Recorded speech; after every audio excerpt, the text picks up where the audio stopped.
ایک ایسا دھماکہ جس نے اتنی خطرناک ویوز پیدا کی کہ زمین کی فضا آگ کے شعلوں سے بھڑک اٹھی، کیونکہ کچھ ہی سیکنڈ پہلے ایک ایسٹرائیڈ جس کا وزن ٹریلین آف ٹن سے بھی زیادہ تھا وہ زمین کی طرف تیزی سے بڑھ رہا تھا، جو کہ نیو یارک سے اینکریج تک اڑتا ہوا آ رہا تھا۔ اس تباہی کا نام دی چیچولوپ انسیڈنٹ تھا۔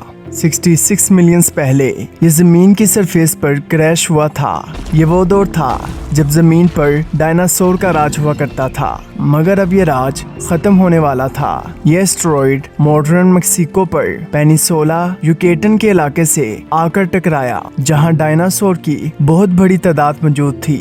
یہ ایسٹرائیڈ اوشین سے ٹکرایا، اور یہ ایسٹرائیڈ ایون کہ اتنا زیادہ بڑا تھا کہ اتنی زیادہ مقدار میں موجود پانی بھی اسے روک نہ سکا۔ اس ٹکراؤ کی وجہ سے بہت زیادہ انرجی ریلیز ہوئی اور زمین اوون کی طرح گرم ہو گئی، اور جو چیز بھی اس تباہی کے راستے میں آئی وہ پوری طرح جھلس گئی۔ اس ٹکراؤ کی وجہ سے بھاری بھرکم ارتھکویک آیا اور بہت بڑی تعداد میں آتش فشاں سے لاوا نکلنے لگا، اور راکھ اور زہریلی گیسوں کے بادل آسمان پر پھیلنے لگے، جس کی وجہ سے زمین تک سورج کی شعاعیں آنا رک گئیں، اور ایک بہت ہی لمبے عرصے کے لیے سردی کی شروعات ہوئی، اور اسی کے ساتھ سلفورک ایسڈ کی بارش بھی ہوئی، اور بہت زیادہ آتش فشاں پھٹنے کی وجہ سے اور ایٹماسفیئر میں بہت زیادہ گیسز کی وجہ سے زمین کا ٹمپریچر چینج ہو گیا تھا۔ لیکن آخر آج ہم اس انسیڈنٹ پر اتنا یقین کیوں رکھتے ہیں؟ یقیناً اس ایسٹرائیڈ نے جہاں یہ آ کر ٹکرایا تھا وہاں پر ایک بہت بڑا گڈھا ضرور چھوڑا ہوگا۔ آج بھی یہ داغ گلف آف میکسیکو کے اندر چھپا ہوا ہے۔ سائنسدانوں نے زمین پر ایسے بہت زیادہ علاقے تلاش کیے جہاں بہت زیادہ تعداد میں یورینیم پایا گیا۔ یورینیم ایک ایسا میٹل ہے جو زمین پر بہت نایاب ہے، لیکن ایسے بہت سے ایسٹرائیڈ ہیں جن پر سائنٹسٹ نے ایکسپیریمنٹ کیا ہے۔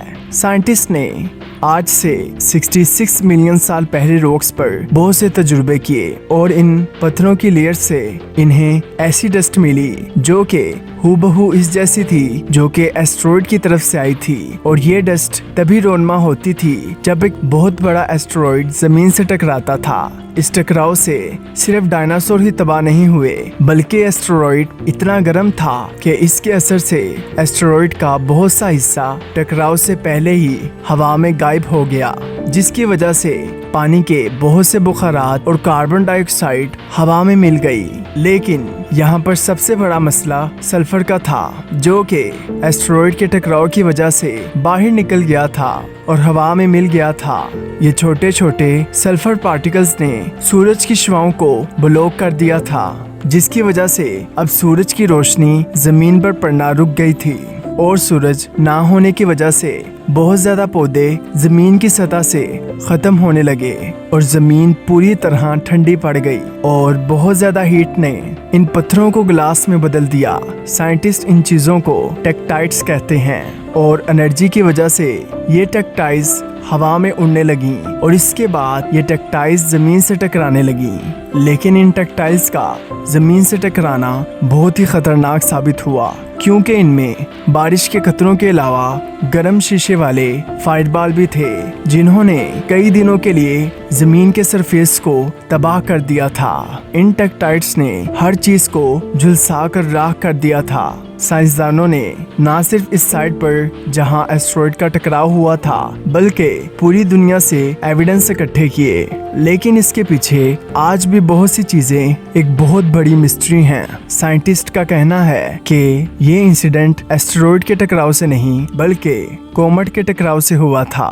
دراصل ایسٹرائیڈ زیادہ تر پتھر اور میٹل کے بنے ہوئے ہوتے ہیں، جبکہ کومٹ میں راک، میٹل اور آئس تینوں ہوتے ہیں۔ کومٹ کبھی کبھار اورٹ کلاؤڈ سے بھی آتے ہیں۔ یہ ایک بہت بڑا آئس اور ڈیبرس کا بادل ہے جو کہ ہمارے سولر سسٹم کے چاروں طرف پھیلا ہوا ہے۔ وقت کے ساتھ ساتھ کومٹ اپنے پیک سے ٹوٹ جاتا ہے اور سورج کی طرف بڑھنے لگتا ہے۔ تو آخر زمین سے کیا ٹکرایا تھا، ایسٹرائیڈ یا کومٹ؟ یہ سچ آج تک کوئی بھی نہیں جانتا، اور یہ دنیا کی سب سے بڑی مسٹری میں سے ایک ہے۔ تو دوستوں،